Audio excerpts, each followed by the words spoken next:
Greetings. I am Tom Earl. Welcome back to the celebration. We know you could be anywhere, and maybe you are anywhere.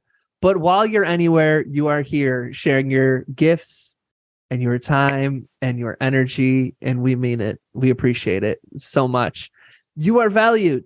You are loved. You are appreciated. Sadiya is back for part 3 of, hopefully we can get 4 of these together. Welcome back, Sadiya. How you doing? I'm doing great. How are you doing? Doing great. Okay, so on the notes is if we're going to talk about my process for self-reflection. You talked about happiness, and then we had started to talk about the podcast itself that we are going to bring up. Where would you like to start? I can just not talk about any of the stuff I had notes on. We can just jump in fresh from the conversation we started. Where are you feeling? Where would you like us to jump in at? Actually, I would love to hear your side about self-reflection and how you handle it. All right, let's do it. Why don't we get the old video off, ring light off? Yeah, this was a big one when my business just started to just demand more and more of my life, that I realized between work and being a dad and a husband and then all the other roles that I play, that I really wasn't doing much self-reflection. I was doing mostly putting out fires and reacting. You know, it was like, this comes up, I'm going to react to it. This comes up, I'm going to react to it. This comes up, I'm going to react to it. There wasn't a lot of space for like deep thought and deep work. And that was kind of when I decided to shut down that side of the business, was like, okay, when I rebuild this, I am going to rebuild it with space for reflection. And I think a trap that happens is we often say, I'm going to cut out a lot of that space in the short term to experience the success that'll allow me to do that in the long term. And what I have found in my own business and from seeing other businesses is the way you do something, you're going to build what will then need to be that. So for example, if you are like, okay, in the short term, I'm going to work 60-hour weeks. Short term to me is like 1 week. 1 week out of 8 to 10 weeks, you do that. But if it's like, you're pretty much doing that every week, and to you, the short term is like until you make a certain amount of money. Once you make that amount of money, you will need to keep working that much to sustain it. So like the process becomes what you create. So when I started rebuilding, I was like, okay, where am I going to have space for self-reflection? And I've kind of divided it into 3 areas. One area is short-term daily reflection.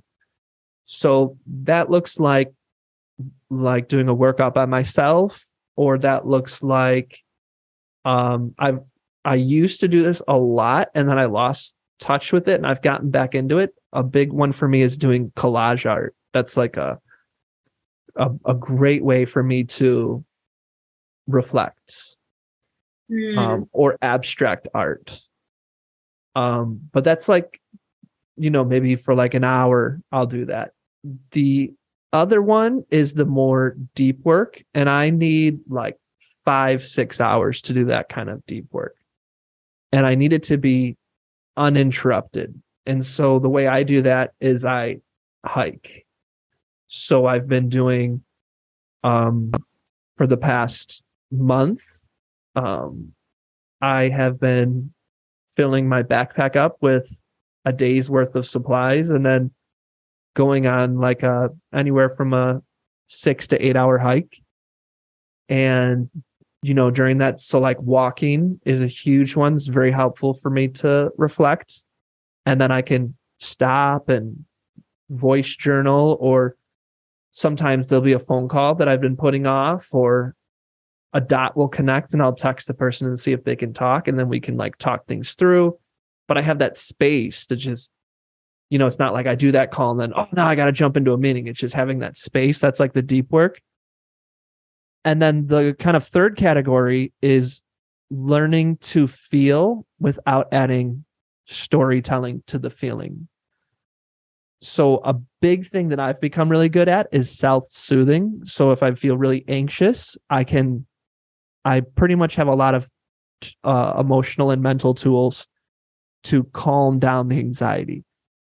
And so what I have been doing instead is finding times where I will not calm it down. I'll let it go to its like the extreme of the emotion and just like feel it without adding on like, I shouldn't be feeling this, or I'm feeling this because of this, or why am I, like, without adding on any storytelling, like any mental commentary, just like sitting in my bed with either classical music on or in silence, and just kind of going through the agony of feeling tough emotions. And sometimes it takes a half hour, sometimes it takes 3 hours, and just like letting my body feel them without adding on like thought to it, and therefore extending the time you feel it.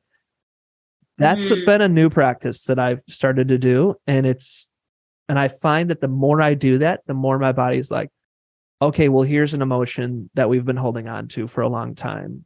Here it is. And then I'm like, okay, here we go. Oh my God. It's like, going down a roller coaster, but you're just like, oh, when are we going to get to the part where, you're no longer going down the cliff? And so those are kind of the three ways that I've been doing self-reflection and exploration. I can honestly say that sounds really intimidating. And what is the outcome of the deep work? I'm understanding more and more what stillness feels like.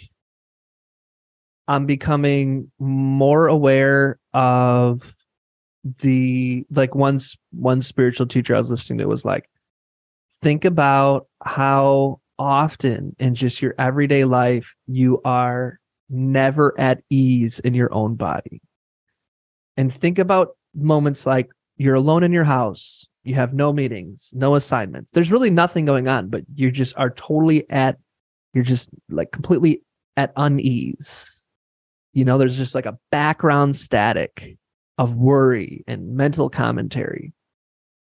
Mm-hmm. And they're saying, because then if that's how you are at times of peace, when times of crisis happened, then it's just amplified. So I've been really trying to be like, I'm becoming more and more aware of like, oh, okay, yeah, there's just right now just a refrigerator hum of anxiety, just humming through my body. Like, let me just, instead of trying to like soothe it away, let me just feel it. And I find that if I can allow myself to just feel it and accept that, like, in this moment of my life, this is how I feel, and just accept it. Like, and this is just how I feel, not like, and I shouldn't, or what can I do to not feel it? That I find that it just kind of almost becomes like a wave that I had been holding back. And once I let it wave, that it dissipates.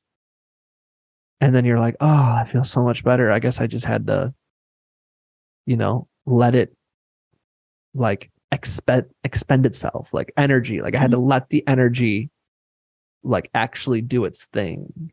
And then once I do, it's gone. And so I've been finding like the more and more I do that, that almost my base is resetting of what it feels to feel throughout my day.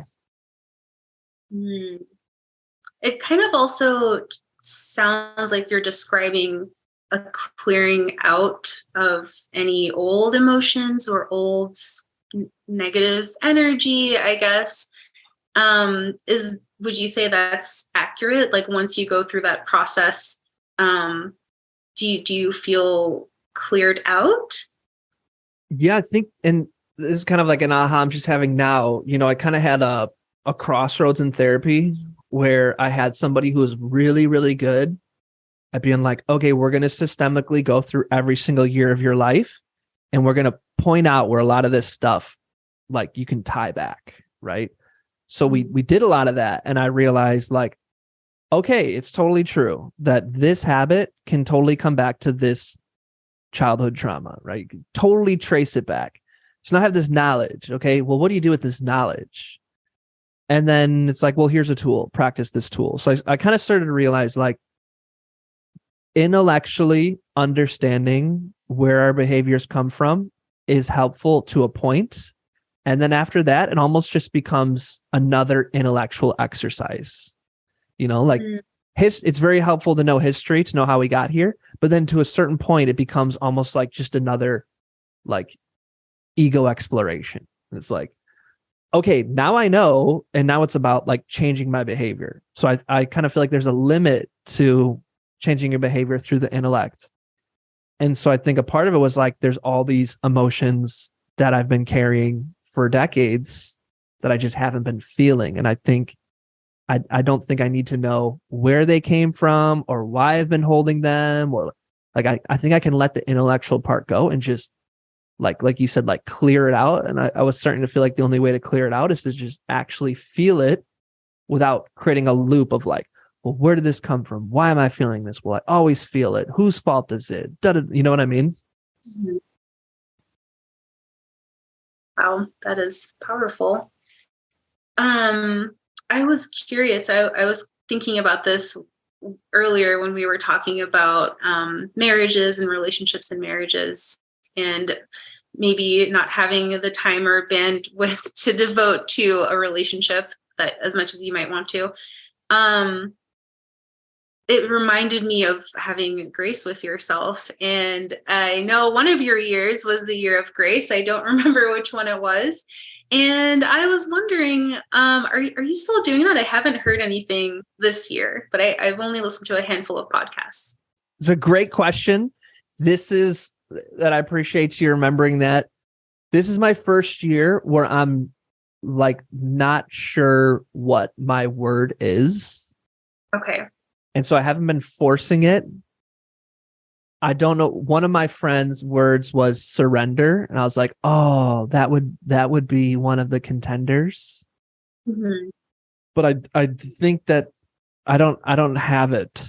Like one of the words was like, this is going to be my year of research. This is one of my years of, but I almost feel like just embracing this, like these practices, things are just moving much quicker. Like what would have taken me a year to work through, you spend 8 hours in the woods doing something like this, you kind of come out a changed person. So it's almost like I don't know what that word is, because like who I am is like understanding who I am and having the courage to be it just seems to be happening like much quicker. Like a dam has broken. Mm-hmm.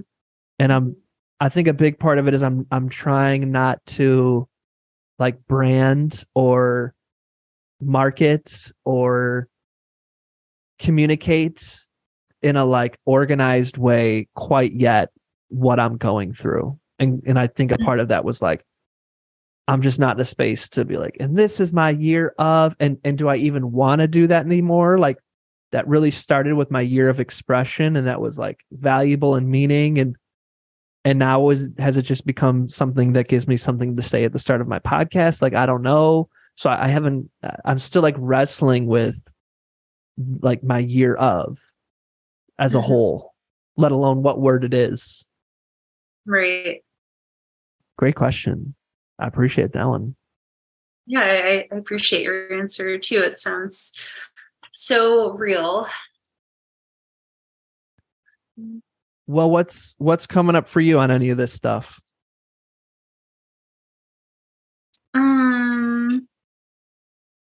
I did think about, I was actually listening to one of your podcasts this morning, and I wanted to look her up. What it was, I think it was Jenna.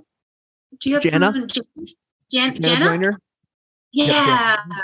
Jana Joyner. So I was listening to your most recent one with her this morning or yesterday morning, and I was absolutely loving it because everything she was saying, I was like, yes, I totally relate to that. And you were talking about spirituality and like, how do you know if something is right? And she talked about peace, feeling peace. And I was like, yes, she nailed it. And to me, that kind of can definitely apply to self growth in addition to spirituality. Like, how do you know you're doing something that's right for you or something healthy or beneficial or fruitful? And that feeling of peace is that's totally what it is. I just think she hit the nail on the head. And it made me think about that when I realized that she was right, but I didn't articulate it as well as she did. So I was thinking about when you invited me to Adora's surprise birthday party up in Los Angeles, and I said yes, that I would attend that function. And a few weeks later, I got an invitation from another one of our mutual friends who was also having a birthday party that same day as Adora's birthday party. And that mutual friend of ours, I felt like, oh, I'm probably closer to this person. We went to college together. I'd love to see her. And I felt kind of torn. And I started brainstorming about how I could go to both parties. They're both going to be sort of in the same vicinity, but can I handle the driving and the parking? And I was getting a little stressed out trying to figure out how I can do both. And then I thought, I really want to be a person of my word. I already said I'm coming to Adora's party. I'm sure it'll be really nice. I'm just going to stick with that. And then when I had that thought, I just felt so relieved. I felt so much better.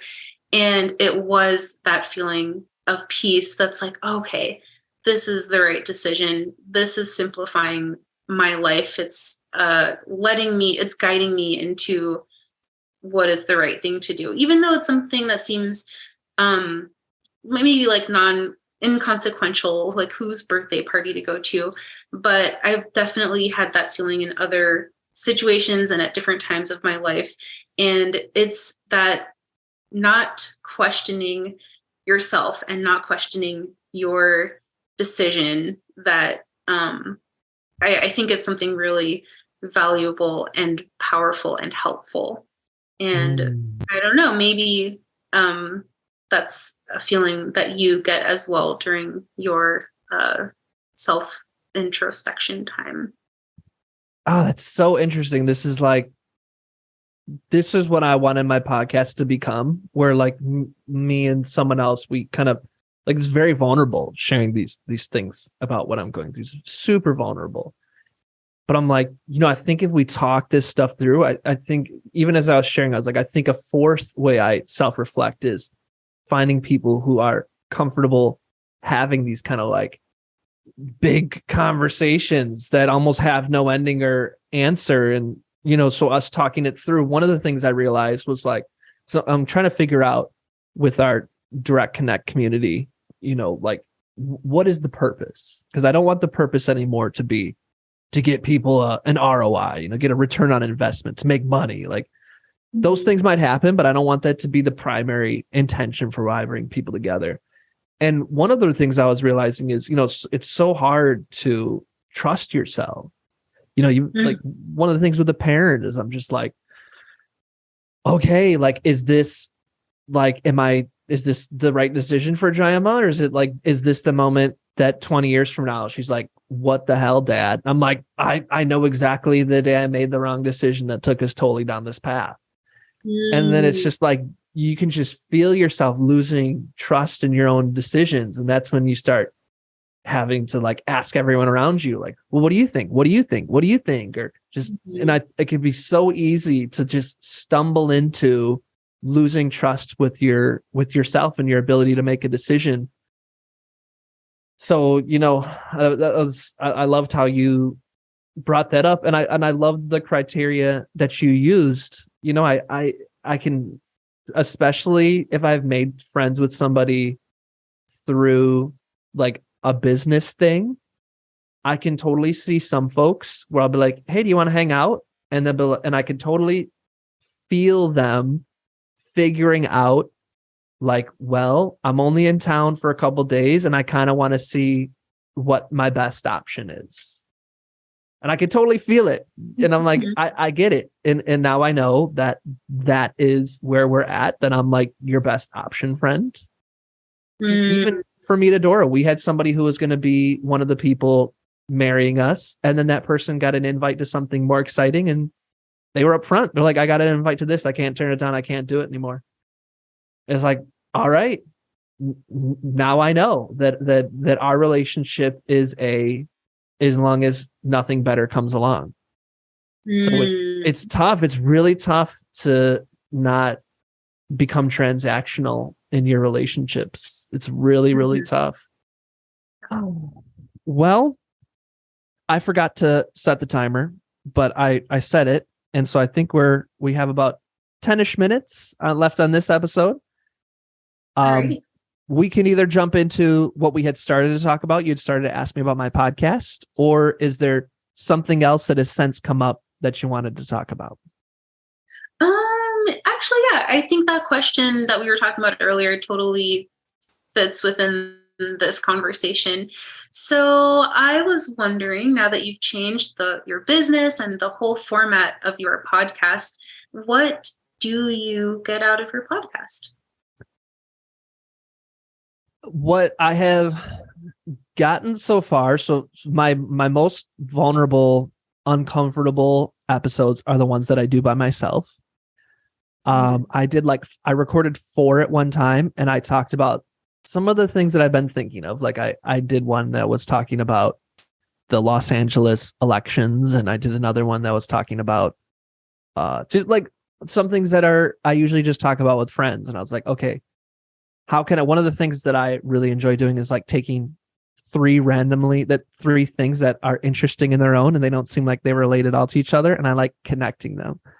And I remember I recorded those 4 episodes, and I was like, oh my God, that was so horrible. You're so bad at this. You should re-record them. And then, it kept getting down to the wire to it was like Tuesday, and Chi-Chi was like, Tom, where are the episodes? And so I was like, oh my God, I clearly don't have the time to re-record these. So I've like forced myself to listen to them, just like expecting them to be horrible. And I was like, oh, these are actually really good. Like, yeah, obviously you could have done better, but that's everything. So like even that act of starting to storytell on my own, with the stories I want to tell, like just the process of that, I got a lot out of. But like with you and me and with Jana, what I really wanted was like people who are good at having conversations, because then I'm going to have ahas. Like I had tons of ahas during this. And then it also feels like just a wonderful use of my time in terms of you and I are becoming closer. This is a conversation that isn't just quote unquote good content. It's actually building our relationship. And you and I are exploring things and getting ahas together. And I'm getting to talk about things that I haven't got to share with people before, because your vulnerability and courage and curiosity and intelligence brought them out of me. And then I'm able to reciprocate and bring things out of you. And I think that is like a creation in one of its funnest forms to be a part of. I have no idea what it's like to listen to it. And I kind of am in a place where it's like, I can't pay attention to that. If this is boring, if you hate it, then like, all right, but I think that there might be like 1 or 2 people out there, even if it's just me, you, and Adora, that, might dig listening to this. And I'm kind of starting from scratch of like, I'm not going to try to create with the audience in mind. I'm going to create with the process in mind. And if I am finding that I'm loving the process, that's all that matters. And whatever else comes of it is like, there's like a word, it's like anecdotal. There's a word out there that I don't know, but it's like, it's like okay, cool. But I want the process to be awesome, because I think if the process is awesome, then the result's going to be awesome too. So I agree with all of that. And I also have totally been enjoying this conversation and all of the deep thoughts that we are sharing with each other. It's wonderful. And it does strengthen our friendship. And and like one of the things it's confirming for me, since we've done a number of these before, and I know you well enough where I can like intuitively sense what you're feeling. This format seems to be like the most relaxing and accessible in all the ways we've interviewed as well. So I think that like that is like, okay, awesome. We both feel really relaxed, like almost like you don't notice that that it's being recorded, that's kind of like my goal. Like if we were hanging out, this is more or less how we talk to each other. You know what I mean? Nice. Well, any questions that you want to drop into the space that's completely unrelated or you've been curious about, anything like that? I think we can get one more question in before we head to our fourth and final one. Do you have any? I don't have any. I don't have any at the top of my head. What about you? Let's talk about let's get really vulnerable. Let's talk about, we're both passionate about creating a world free from discrimination. That was one of the ways that we connected, was specifically through communicating and living that mission through spoken word. Any thoughts, any reflections, anything you're comfortable bringing into the space? Otherwise I can start if that's easier, but I think, this is usually something you and I talk about if we were to hang out. Like it's a normal thing we'll talk through. So I thought Sure. Is this a family friendly podcast? I mean, like, you want to swear? Do you want to, like, people swear? People talk about all kinds of things. They talk about drugs. Like, so I kind of leave that. Go ahead. Okay. Well, okay. So I'll just, warning, this little story that I want to share may not be for children. Okay. Cool. I just was going to say that I was thinking about you. This is probably really not even related to discrimination, but it's related to spoken word. And that is how we met, when you were a spoken word artist in Tampa and had a lot of other cool things about your personality. You were like such a presence on the Tampa scene, basically. And a lot of your poetry had to do with discrimination. A lot of your poetry had to do with lifting up people of color, Black people in general. And that's always great. Of course, we really love that. I actually on Wednesday went to a spoken word open mic. And that maybe that had a little bit of music too, but mostly spoken word open mic. And at this place called Bus Boys and Poets, which sounds like the most poetry related venue already to start off with. That's in DC. That's in DC. That's a famous one. Oh, is it? Oh, yep. That's a famous one. It's famous. Yeah, so it was really fun. And I went with a friend of mine who doesn't have any experience with spoken word, but it was her idea to like go check it out and go get dinner at that place. And it was so nice. And it reminded me of that community that we had in Tampa. And it also, I thought it was really hilarious because I forgot that sometimes at these spoken word events, 25% of the poetry will be someone on stage talking about how much they love to eat a girl out. And I was just highly amused because you have the erotic poetry that goes on and on for like 10 minutes a poem. And it's, of course, beautiful, but so, I don't know, so on brand. It just really made me giggle. That's all. That's my story I wanted to share. I was like, okay, so you're like, this is not appropriate for kids. So let me talk about how we met. I'm like, where is this going? What did I do that I don't remember? And then the more you talked, I was like, okay, I bet you're going to talk about the erotic poetry. And that's Yeah. where we ended up. That's where we ended up. Sorry, a really long roundabout way. I just was loving like remembering our times in Tampa. But yeah, I just thought it was hilarious. That's awesome. Not too much erotic poetry in the Tampa scenes that we did. I always associated erotic poetry with Orlando. I think that they might have even had. Oh, throwing shade on Orlando. Is it shade or is it good? I don't know. They might have even had an erotic poetry night like all the time that they would do. Yeah, they definitely advertise for one that happens around here, maybe around Maryland, kind of in like the DC, Maryland area, once a month. I know the host did mention that. And I think you're supposed to come in pajamas. Sounds like fun. Yeah, it's just a really fun community, the poetry community, I think. But I loved our community in Tampa because the poets were so good. And I don't know if anyone listening to this podcast, if you were there at that time, but we used to all hang out at a place called Sacred Grounds, and amongst other places, but in my head, that was like the biggest place. And it was a late night coffee shop with like 100 things on the menu and tons of different really cool names.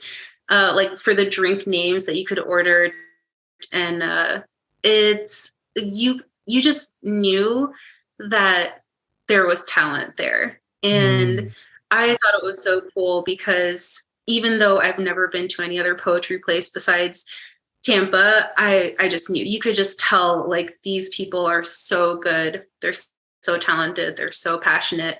I don't have to get any validation from anyone else to know that they're amazing. So yeah, I loved our Tampa community. Sorry, we started on discrimination, but this is just me walking down memory lane. Well, almost all of us were, our poetry was political, almost all of us. Mm-hmm. And it's really where that exchange of ideas and,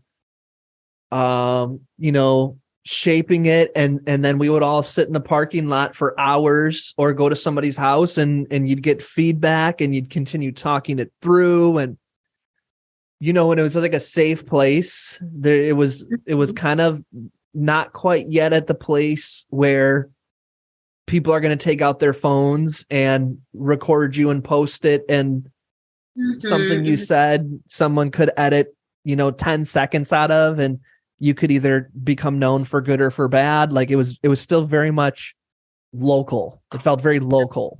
You know what I mean? Yeah. And, yeah, coming out here to LA, was a lot different because you don't really go to Tampa to get discovered, like, oh, I want to become known as the best poet in the country. Let me go to Tampa. Like you come out to like LA or maybe DC or maybe Atlanta, but it's different coming out here where we're all out here because we think we can make it. And it was, I noticed at most shows, especially running a show, I ran a show for 2 or 3 years, like most people that are in the audience for the most part are other poets waiting for their turn to go and get discovered. And then I was like, but we're all the ones in the audience at so many of these shows. It's just like, it's us watching each other. And none of us have the ability to make any of us famous, or we would already be famous. So it took a lot of effort out here because the shows were so spread out, and it was interesting. It was really interesting doing poetry full time out here versus Tampa. I can tell you that. Can I ask, just out of curiosity, when's the last time you did spoken word in public? Yeah, God, the last time I did spoken word in public would have been, and I apologize, but if I'm not allowed, but she's become so like so many more people are discovering how brilliant Alicia Harris is that I just almost am like I want to be hesitant to mention her name. So there's nothing that even though it's impossible for me to dim Alicia Harris's light, but like I just love seeing her succeed. You know what I mean? But Alicia Harris was supposed to do a feature somewhere, and it was during Ramadan, and she messaged me and was like, "Will you sub for me?" I was like, "Well, yes." I'll take this compliment. Yes. And so I went there and did a set there. And I think that was probably the last time I've done poetry live, was that show. And that would have been, when did you come to LA? 2018 January. Do you remember when you and I did like one of our epic hangouts and we saw that movie where like they're fighting and like the machines are like an extension of themselves? Do you remember that time we hung out? It's not Red Sparrow. That doesn't sound like it. I remember watching that one. That was one of them. This was also when MoviePass was big, and when MoviePass would let you use random people's cards. So I remember we bought our tickets with Adora's and mine. So it was like around that time. Adora was in Australia, so I can ask Adora, when did you go to Australia? But that would have been the time, and then after that, that's when I started to make the decision of like, okay, I need to kind of pick something to go all in on. And I've gone all in on spoken word for like 5-6 years now. And I don't think it's going to happen in the next year. So why don't I go all in on my, at that time, it was a social media management business. So nice. Yeah. A few years.